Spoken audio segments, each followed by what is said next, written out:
ಈ ಹರಿಕಥಾ ಸ್ಪರ್ಧೆಯನ್ನು ಆಯೋಜಿಸಿದ್ದೇವೆ. ಕಳೆದ ವರ್ಷ ಅಂದರೆ ದಕ್ಷಿಣ ಕನ್ನಡ ಮತ್ತು ಉಡುಪಿ ಕಾಸರಗೋಡು ಜಿಲ್ಲೆಗಳಿಗೆ ಸೀಮಿತವಾಗಿರಿಸಿದ್ದನ್ನು ನಾವು ಈ ಸ್ಪರ್ಧೆಯನ್ನು ಈ ವರ್ಷ ರಾಮಕೃಷ್ಣ ಮಠದ ಸಹಕಾರದೊಂದಿಗೆ ರಾಜ್ಯ ಮಟ್ಟಕ್ಕೆ ನಾವು ವಿಸ್ತರಿಸಿದ್ದೇವೆ.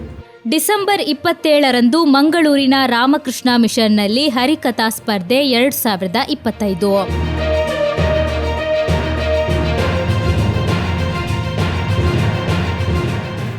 ಹರಿಕಥಾ ಪರಿಷತ್ ಮಂಗಳೂರು ಹಾಗೂ ರಾಮಕೃಷ್ಣ ಮಿಷನ್ ಮಂಗಳೂರು ಇದರ ಸಂಯುಕ್ತ ಆಶ್ರಯದಲ್ಲಿ CASS ನಾಯಕ ಪ್ರಾಯೋಜಕತ್ವದಲ್ಲಿ SKG industrial cooperative society limited, Atmashakti Vividhoddesha Sahakari bank limited ಹಾಗೂ ಗ್ರಾಮ ಸಂಘ ಸಹಕಾರದ ವತಿಯಿಂದ ಕರಾವಳಿಯಲ್ಲಿ ಮೊದಲ ಬಾರಿಗೆ ರಾಜ್ಯದ ವಿದ್ಯಾರ್ಥಿಗಳಿಗೆ ಡಿಸೆಂಬರ್ 27ರಂದು ಹರಿಕಥಾ ಸ್ಪರ್ಧೆ 2025 ಮಂಗಳೂರಿನ ರಾಮಕೃಷ್ಣ ಮಿಷನ್ನಲ್ಲಿ ನಡೆಯಲಿದೆ ಎಂದು ಪ್ರಧಾನ ಕಾರ್ಯದರ್ಶಿ ತೋನ್ಸೆ ಪುಷ್ಕಳ್ ಕುಮಾರ್ ತಿಳಿಸಿದರು. ನಗರದ ಪತ್ರಿಕಾ ಭವನದಲ್ಲಿ ಕರೆದ ಪತ್ರಿಕಾಗೋಷ್ಠಿಯಲ್ಲಿ ಈ ಕುರಿತು ಮಾತನಾಡಿ, ಬೆಂಗಳೂರು, ಶಿವಮೊಗ್ಗ, ಬಾಗಲಕೋಟೆ ಸೇರಿದಂತೆ ವಿವಿಧ ಜಿಲ್ಲೆಗಳಿಂದ ಆಯ್ದ 23 ಮಂದಿ ಯುವ ಕಥಾ ಕೀರ್ತನಾ ಪ್ರತಿಭೆಗಳಿಗೆ ಅವಕಾಶ ನೀಡಲಾಗಿದೆ ಎಂದರು.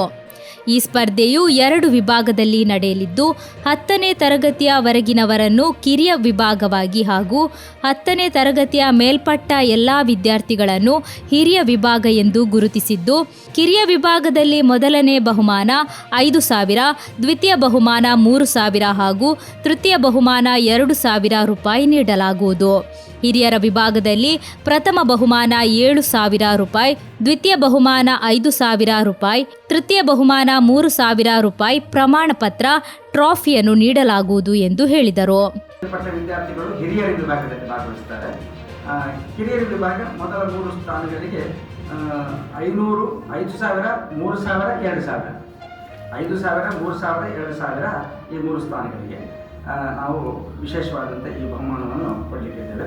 ಸ್ಪರ್ಧೆಯು ಬೆಳಗ್ಗೆ 9 ಗಂಟೆಗೆ ರಾಮಕೃಷ್ಣ ಮಠದ ಅಧ್ಯಕ್ಷ ಸ್ವಾಮಿ ಜಿತಕಾಮಾನಂದಜಿ ಉದ್ಘಾಟಿಸಲಿದ್ದು, ಪರಿಷತ್ತಿನ ಅಧ್ಯಕ್ಷ ಕೆ. ಮಹಾಬಲ ಶೆಟ್ಟಿ ಸಭಾಧ್ಯಕ್ಷತೆ ವಹಿಸಲಿದ್ದಾರೆ.